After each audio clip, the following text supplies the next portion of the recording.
what I'm really here to do today is talk to you about micromanagement and what I learned about micromanagement by being a micromanager over the last few years of my life. But first off, what is micromanagement? How do we really define it? Well, I posit that it's actually taking great, wonderful, imaginative people like all of you, bringing them into an organization, and then crushing their souls by telling them what font size to use, you know? And so, in the history of mankind, has anyone ever said this? John, we were never going to close that deal with Times New Roman, but because you insisted on Helvetica, bam! Dotted line, millions of dollars start to flow. That was the missing piece. No one's ever said that, right? There's actually physical manifestations that we probably see in ourselves by being micromanaged. Think about some of the most tired you've ever been in your life, right? It probably wasn't when you stayed the latest at work, or it wasn't when you came home from a road trip. It was probably when you had someone looking over your shoulder, watching your each and every move. Kind of like my mother-in-law when she's over, right? So, I'm like, I got this, And so there's actually data to support this. So there was a recent study in the UK. They took 100 hospital employees, put an activity tracker on them, and then let them go about their next 12-hour shift all alone, just a regular 12-hour shift. At the end of the shift, they asked them, do you feel fatigued? And what they found was actually really interesting. So it wasn't necessarily the people who moved the most that felt the most fatigued, but it was the folks that didn't have control over their jobs. So if we know that micromanagement isn't really effective, why do we do it? So is it that the definition is wrong? So I posited that, micromanagement is just bringing in great, wonderful, imaginative people and then crushing their souls. So is it that we actually want to hire, deep down inside of us, dull and unimaginative people? I don't know. It's one of those questions you probably don't even need to ask, right? It's like, do you want to get your luggage stolen at the airport? It's like, probably not, but I've never been asked, right? So has anyone ever asked you as a manager, like, do you want to hire dull and unimaginative people? So I don't know. This is TED. We better back it up with data. So we actually asked hundreds of people around the country, hundreds of managers across the country, do you want to hire dull and unimaginative people? It's like, all right, it's an interesting question. Well, interesting results as well. So 94% said no. We don't want to hire dull and unimaginative people, right? 6% probably didn't understand the question, but bless their hearts, maybe they do just want to hire dull and unimaginative people. But 94% said they did not. And so why do we do this still then? Well, I posit that it's something really, really simple that all of us deep down inside know and have actually felt. So when we get hired into an organization, it could be a club, it could be a law firm, it could be a school organization, it could be anything. No one ever jumps to the top of the totem pole, right? You start at the very bottom. Doing what? Doing work. You actually do the work, right? And if you're really good at doing the work, what do you get rewarded with? More work, right? And so yeah, that's right. You guys are all great micromanagers. So you do more work, and then pretty soon, if you're really good at it, you do a little bit of work still, but actually you start to manage people doing the work. And if you're really good at that, what happens after that? You start managing the people who manage the people doing the work. And it's at that point in time you start to lose control over the output of your job.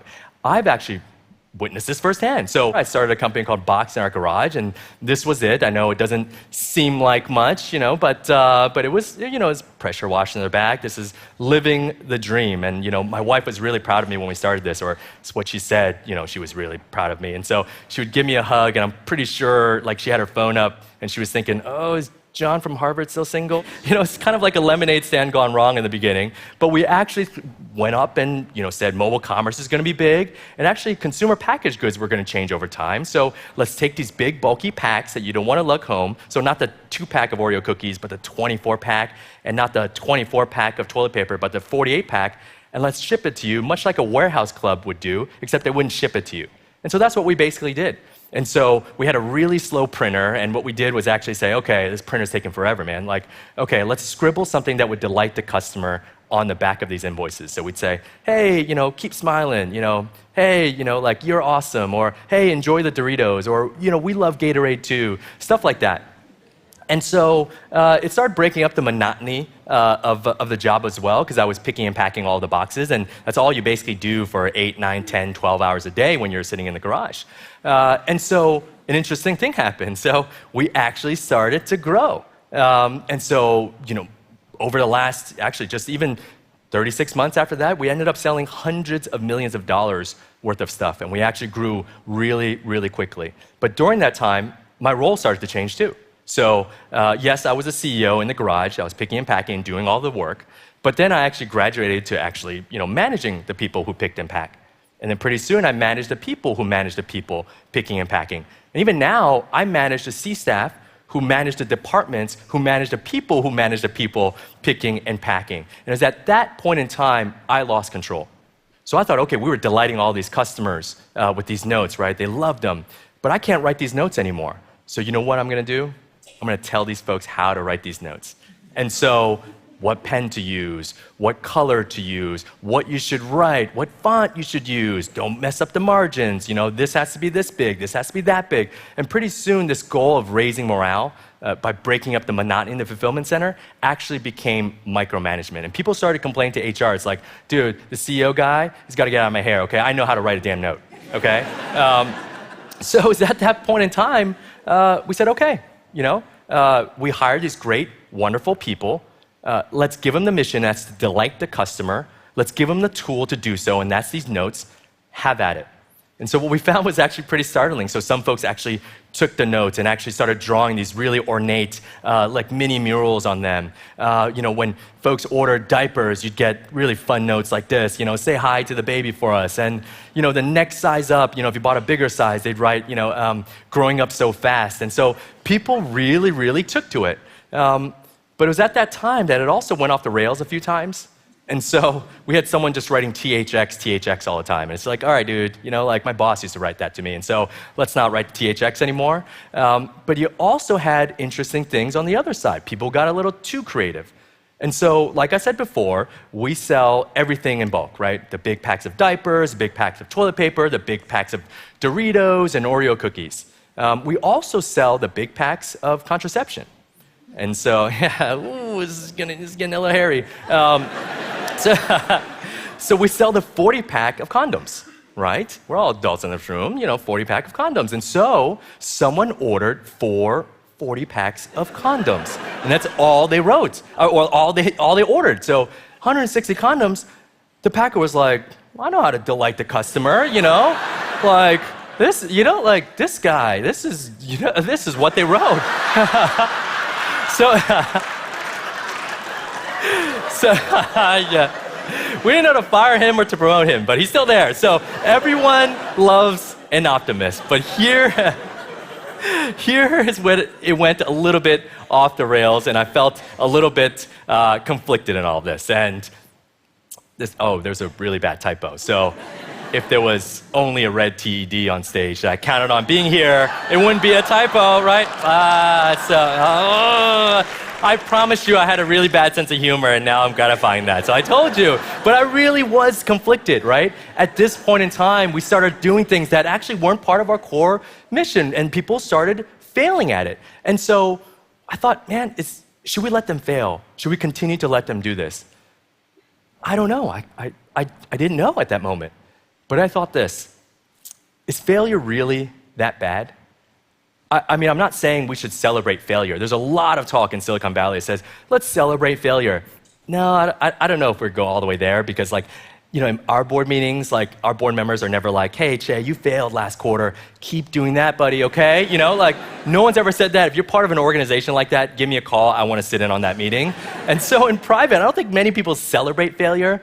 But actually, failure, I posit, is actually pretty necessary for the folks truly in the long term, for the smart and imaginative people truly trying to fulfill the mission that you give them at hand.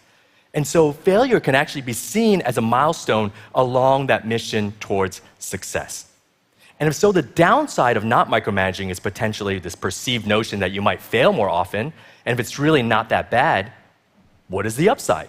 Well, we saw the upside, and it's pretty great. So we tasked our engineers and said, hey, some of our fulfillment centers cost millions of dollars to build. There's miles and miles of conveyor. And so can you do the same thing? Can you make them efficient without spending millions of dollars? So they got to work. They actually did this. It's not Photoshop. The guy's really grinding. It's like, they built an autonomous guided vehicle. We didn't tell them what to build, what format it needed to be. In 90 days, they produced the first prototype, powered off Tesla batteries, stereoscopic cameras, LiDAR systems. It basically replicates the efficiency of a conveyor belt without the actual CapEx of a conveyor belt.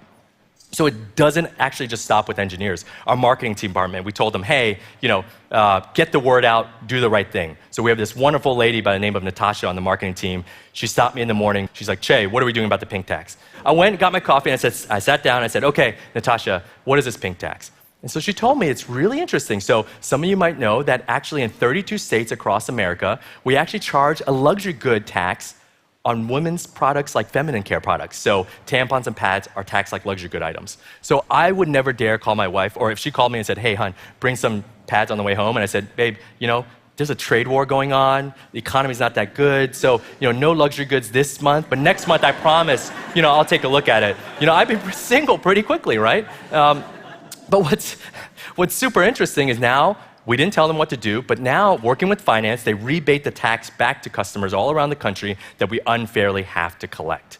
And so at this point in time, you might be thinking, okay, what is the real upside of not micromanaging? And it's this. I didn't do any of these projects. I didn't make the AGV. I didn't do the Rethink Pink tax campaign. I didn't do any of this.